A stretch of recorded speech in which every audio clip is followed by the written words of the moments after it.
Hello students, welcome to Chem Expert ji channel. यहाँ पे हम जो भी जो फिज़िकल केमिस्ट्री का प्रॉब्लम, न्यूमेरिकल प्रॉब्लम है, हम यहाँ पे सॉल्व करने की कोशिश करेंगे। प्रीवियस ईयर क्वेश्चन भी हम सॉल्व करने की कोशिश करेंगे इस चैनल में। प्लीज़ काइंडली शेयर करिए, सब्सक्राइब करिए। अगर और शेयर करेंगे और सब्सक्राइब करेंगे तो जो भी बच्चा देखना चाहता है उसको ये पहुंच सकता है। यहाँ पे लास्ट लास्ट जो है हमने देखा था मोल कॉन्सेप्ट के बारे में, तो इसमें एक करेक्शन मैं देने वाला हूँ। देखिए, Avogadro number, okay, Avogadro number is equal to 6.022 into 10⁻23 है। ओके, ये नोट कर लीजिए। लास्ट टाइम इसमें कुछ मिस्टेक हो गया था, तो ये है करेक्ट वैल्यू अवोगाड्रो नंबर की। ओके, टुडे हम क्या डिस्कस करने वाले हैं, प्रिंसिपल ऑफ एटम कंजर्वेशन। ये टॉपिक हम देखने वाले हैं, जो कि एटम कंजर्वेशन बहुत इम्पॉर्टेंट है। जो इसी से ही जो है डाल्टन्स थियरी के बाद ये बहुत बहुत इम्पॉर्टेंट चीज़ होती है, जिससे मॉलिक्यूल मोल कॉन्सेप्ट बहुत फंडामेंटली वर्क होता है। तो हम देखेंगे ये क्या है, ये थियरी हम डिस्कस करेंगे। अब देखिए, पहला जो इक्वेशन है, केमिकल इक्वेशन, हम ऐसा लिख सकते हैं,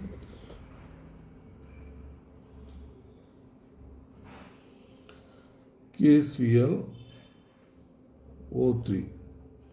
ये सॉलिड होता है। जब ये डिकम्पोज होता है 2KCl प्लस, यहाँ पे भी 2 डाल दीजिए बैलेंस करने के लिए, 3O2। ओके, ये जो सॉलिड है ये गैस होता है। Okay, gas face. तो ये इक्वेशन है। जब हीट करेंगे तो ये बनेगा, डिकम्पोज होगा, साल्ट बनेगा और ऑक्सीजन रिलीज होता है। तो इक्वेशंस में ये क्या होता है, यही बैलेंसिंग बोलते हैं। हमने यहाँ पे पहले ही लिख दिया, ये 2 मोल और 2, ये जो 2 मोल, ये 3 मोल बोलते हैं मोल में। और एक चीज़ भी आप बोल सकते हैं, 2 मॉलिक्यूल्स। ओके, और 2 मॉलिक्यूल्स, और यहाँ पे 3 मॉलिक्यूल्स ऑफ ऑक्सीजन, ओके। और कैसे इसको डिनोट कर सकते हैं, 2n मॉलिक्यूल्स। ओके, यहाँ पे जब ये डिकम्पोज होगा तो बनेगा 2n मॉलिक्यूल्स। ओके, और आपको बनेगा यहाँ 3n मॉलिक्यूल्स।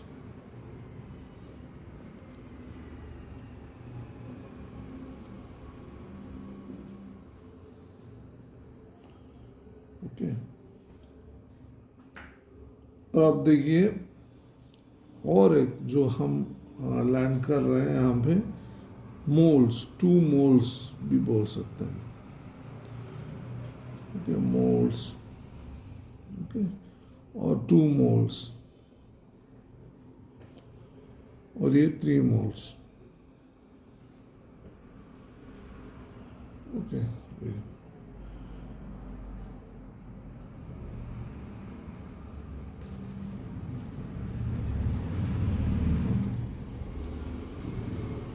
और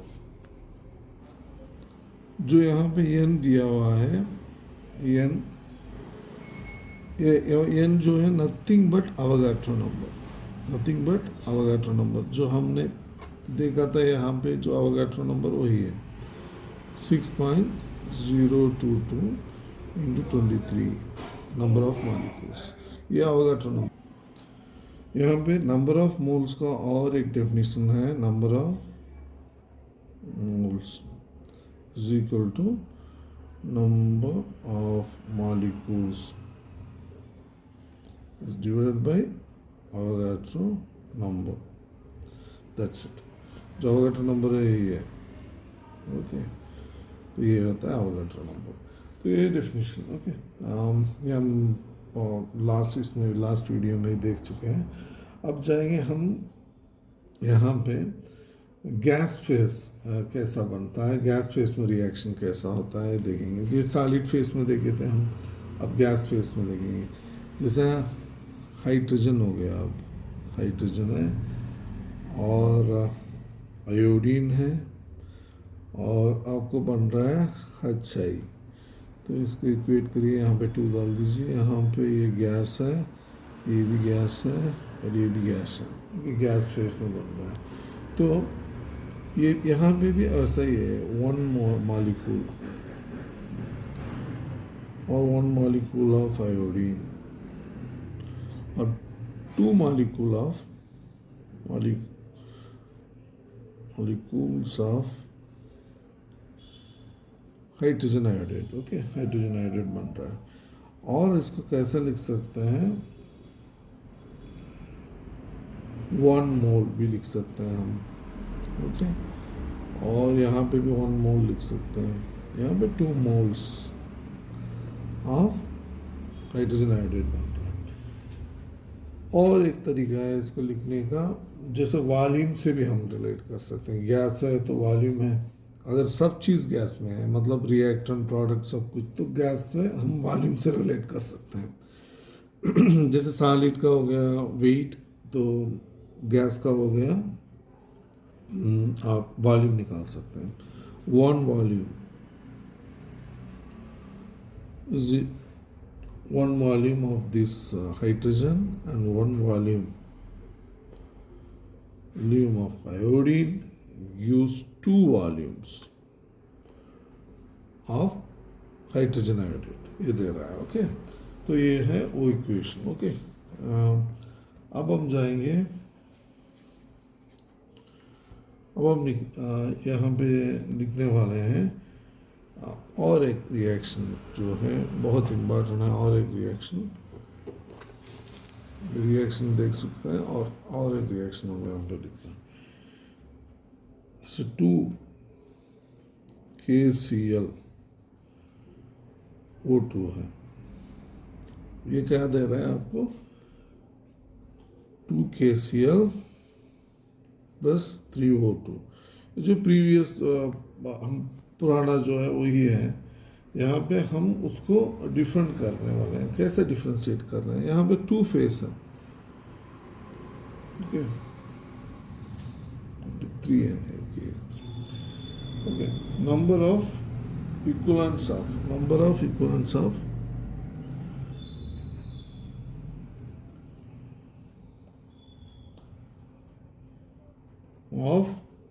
KClO3 gives number of equivalents of KCl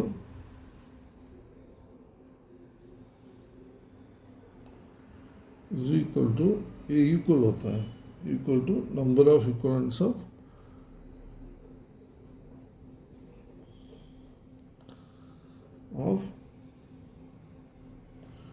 O2।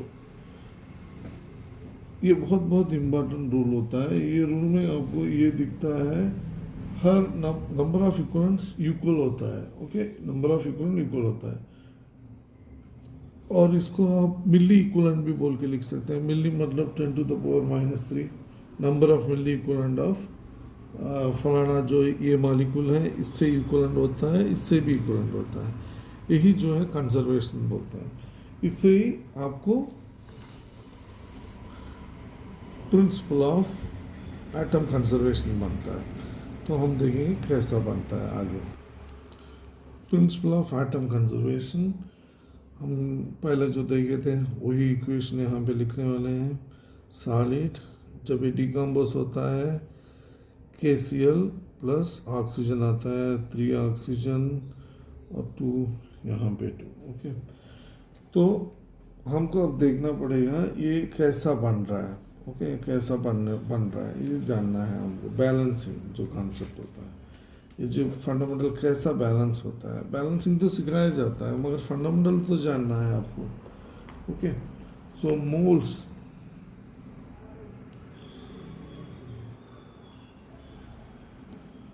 moles of K atoms in KClO3 is equal to moles of K atoms in product. तो इसका मतलब क्या है, जैसे प्रोडक्ट्स में जो भी नंबर ऑफ के एटम्स है, जो के एटम है यहाँ पे दो जगह में क्या के एटम है, इस जगह पे है और इस जगह पे है, तो ये दोनों इक्वल होता है। और ऐसा भी लिख सकते हैं आप, मोल्स ऑफ के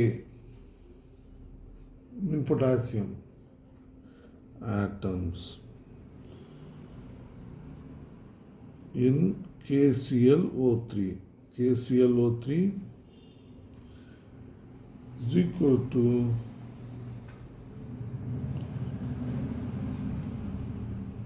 moles of K atoms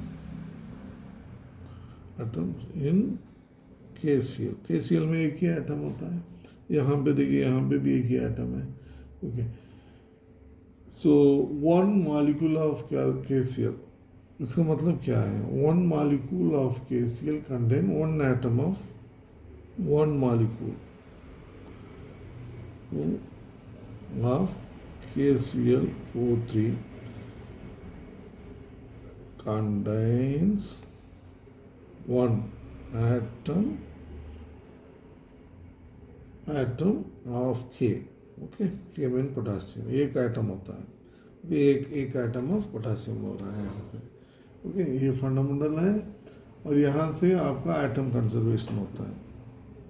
अब देखिए यहाँ पे इस इक्वेशन से हमको बहुत फ़ायदा होने वाला है। यहाँ पे इस इक्वेशन से, ओके, इस इक्वेशन से क्या फ़ायदा होने वाला है, हम तो मोल नंबर ऑफ मोल्स क्या है हम जानते हैं, weight of KClO3 divided by molecular weight of KClO3 is equal to weight of KCl divided by molecular weight of KCl। तो आपको यहाँ पे बहुत इम्पॉर्टेंट रिलेशन बन रहा है। ये रिलेशन जो है बहुत बड़ा रिलेशन है, या ऐसा ये इस रिलेशन से ही स्टैक्योमेट्री बन रही है। स्टैक्योमेट्री का हर प्रॉब्लम हम सॉल्व कर सकते हैं इस रिलेशन से। ये आप बोल सकते हैं रूल 1, जो प्रीवियस वीडियो में भी हम दिखाए थे, हमने पोस्ट भी किया है कम्युनिटी में। ये जो है ये सेम डॉक्यूमेंट हमने पोस्ट किया है, आप यूज़ कर सकते हैं। ये रूल नंबर 1 है। ओके, ये रूल नंबर 1 है। इसको हम weight in gram divided by molecular weight. Okay,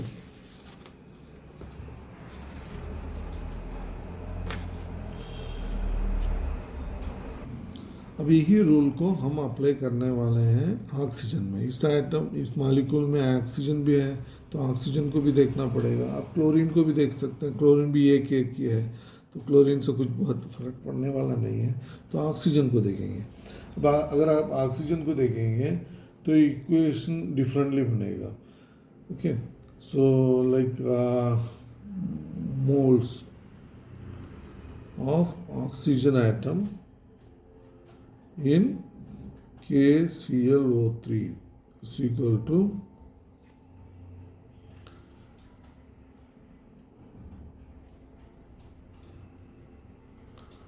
3 moles of KClO3। यहाँ पे 3 है तो 3 हो गया यहाँ पे। ओके, सो ऐसे ही similarly moles of oxygen atom in O2 O2 molecule. तो O2 मॉलिक्यूल में 2 है, तो आपको 2 into moles of O2, okay. तो ये जो दोनों हैं, ये दोनों हैं, ये इक्वल है। अगर ये दोनों इक्वल है तो ये भी इक्वल है, सही है ना। ये दोनों इक्वल हैं तो ये भी इक्वल हो गया यहाँ पे। ये कैसा इक्वल है, हमने प्रीवियसली देखा था, तो आप याद कर सकते हैं। प्रीवियसली हमने देखा था, यहाँ से ये दोनों साइड इक्वल हो गया तो ये भी इक्वल है। तो इसको आप ऐसा लिख सकते हैं 3 moles of KClO3 is equal to 2 moles of O2, okay. दोनों इक्वल हैं। तो यहाँ पे एक तो सॉलिड है और एक गैस है। यहाँ पे 2 डिफरेंट फेस है।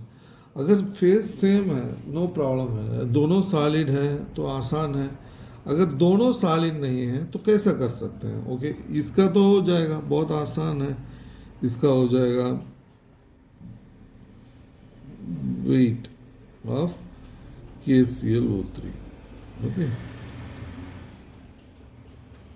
Molecular weight of KClO3। ये रूल नंबर 1 ओबे कर रहा है, बहुत आसान है। इसको कैसा करेंगे, इसका आपको जाना पड़ेगा। जैसे हमने ये जो बोला था, इसको आपको रखना पड़ेगा ज़ेरॉक्स करके। तो वापस करेंगे तो आपको आसान हो जाएगा। ये जो है रूल नंबर 3, जो रूल नंबर 3 है, इसको अप्लाई करना पड़ेगा। रूल नंबर 3 क्या है, volume at NTP divided by standard molar volume. तो आपको देगा number of moles of gases, okay. Gas रहेगा तो आपको ऐसा ही करना पड़ेगा। जैसे गैस हो गया तो आपको अब देखिए 2 into volume of O2 at NTP, जैसे स्टैंडर्ड टेम्परेचर प्रेशर हो गया, और standard molar volume, okay, 22.4 litres हो गया, ओके।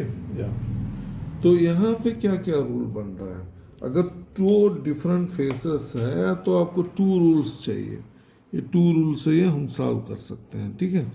2 रूल 1 भी चाहिए एंड रूल 3 भी चाहिए, ओके। रूल 3, दोनों रूल के बिना इसको सॉल्व नहीं कर सकते, जो ये बहुत इम्पॉर्टेंट रिलेशन हो गया, ठीक है। तो आपको याद रखना पड़ेगा ये चीज़, इसके बिना हम कैलकुलेशन नहीं कर सकते हैं। अब हम कैलकुलेशन में एंटर होंगे। अब तो बहुत सारा थियोरी देख दिया हमने, 2 लेक्चर दे चुके हैं। अब जाएंगे हम सॉल्यूशन पे। यहाँ से ही फंडामेंटल्स ऑफ मोल कॉन्सेप्ट शुरू होता है। हम एक एक करके प्रॉब्लम्स में अप्लाई करेंगे आने वाले लेक्चर्स में। बच्चों, आपको कोई भी डाउट हो, और कोई भी डाउट केमिस्ट्री में, फिजिकल केमिस्ट्री में, कोई भी केमिस्ट्री में आपको डाउट हो, प्लीज़ आप कमेंट सेक्शन में कमेंट करिए। इसके द्वारा मैं जान सकता हूँ जो मैं आपका जो भी डाउट मैं क्लियर कर सकता हूँ, तो मैं क्लियर करूँगा ज़रूर। प्लीज़ कमेंट करिए कमेंट सेक्शन में, और इस चैनल को सब्सक्राइब करिए, लाइक करिए, शेयर करिए, तो जो भी बच्चों को ये चाहिए उनके पास जाके पहुंच सकता है। Thank you very much.